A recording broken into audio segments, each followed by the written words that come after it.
नमस्कार, आदाब। मेरा नाम रजनीश है और जबकि देश में किसानों पे सियासत गरमाई हुई है, तो मैंने सोचा कि आपको पहाड़ों के खेतों के दर्शन कराए जाएं और यहाँ का फसल चक्र क्या है, किस तरह से यहाँ पैदावार होती है और ये किसान आंदोलन कितना मायने रखता है यहाँ के छोटे किसानों के लिए। ये देखिए, ये एक खेत है और जहाँ पे जौ की फसल बोई हुई है। आप देख सकते हैं 2-2.5 महीने के जौ काफ़ी छोटे हैं। मतलब यहाँ वो मौसम की मार है, इसकी वजह से प्लांट की ग्रोथ नहीं हो पाती है, पौधे की ग्रोथ कम है और इसका सीधा असर दिखता है उसके बीजों पे। जब पैदावार होती है तो पैदावार भी काफ़ी कम होती है। ये एक और खेत है जिसमें सरसों बोई हुई है और इसका हाल आप देख सकते हैं कि कितना बुरा हाल है, बहुत कम ग्रोथ है प्लांट की। तो यहाँ किसानों का मुद्दा कोई एमएसपी नहीं है। यहाँ लोगों को उस मुद्दे से सिर्फ ये मतलब है कि आने वाले भविष्य में जब लागू हो जाएंगे कानून, तो उससे महंगाई बढ़ सकती है।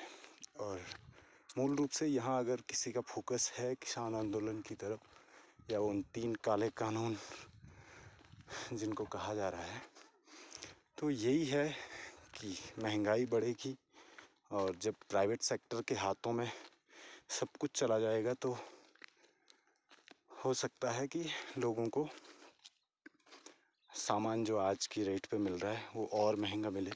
वर्तमान की स्थिति ये है, देखिए यहाँ आजकल जो नीचे से सब्जियां आती हैं वो 70-80 रुपए किलो है और नीचे देहरादून ऋषिकेश में वही सब्जी आपको 30-40 रुपए किलो मिल जाएगी।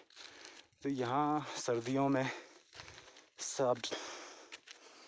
सब्जी का भी उत्पादन बहुत कम है। लोगों को नीचे से आने वाली सब्जियों पे डिपेंड रहना पड़ता है। अब जानने वाली बात ये है कि यहाँ का किसान उस बात को लेके क्यों चिंतित नहीं है उतना जितना बाकी जगह है, क्योंकि यहाँ न तो उत्पादन है उतना और मूल रूप से यहाँ लोग जो यात्रा भगवान केदारनाथ की तरफ आने वाले श्रद्धालुओं से ज़्यादातर लोगों का काम चलता है, रोजगार चलता है। तो यहाँ राशन सब्जी कुछ भी हो, 99% के लगभग आप रख लीजिए कि नीचे से ही आने वाला है। तो यहाँ मुद्दा वही है कि एमएसपी के आने से महंगाई बढ़ सकती है। अब जानने देखने वाली बात ये है कि क्या ये कानून सच में बुरे हैं या इस पे कोई भ्रम फैलाया जा रहा है। तो जहाँ तक कई विशेषज्ञों की राय को देखा जाए तो उनका कहना यही है कि कानूनों में जो कॉन्ट्रैक्ट फार्मिंग की बात है वो भी पहले भी था। एपीएमसी मंडी और एमएसपी को ख़त्म करने की बात कहीं भी नहीं गई है और ये भी नहीं कहा गया कि ये रहेंगे। तो इसी बात पे किसानों को ऐसा लगता है कि माना हो सकता है आने वाले भविष्य में आपको एमएसपी नहीं मिलेगा, एपीएमसी मंडियां नहीं होंगी, तो उनको डायरेक्ट किसी, ये समझ लीजिए अंबानी अडानी टाइप किसी बिजनेसमैन के पास जाना पड़ेगा।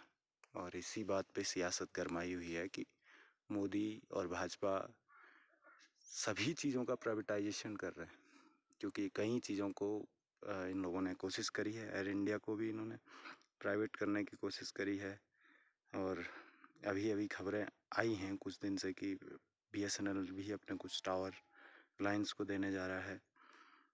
तो इस तरह से लोग डरे हुए हैं, कंफ्यूज्ड हैं।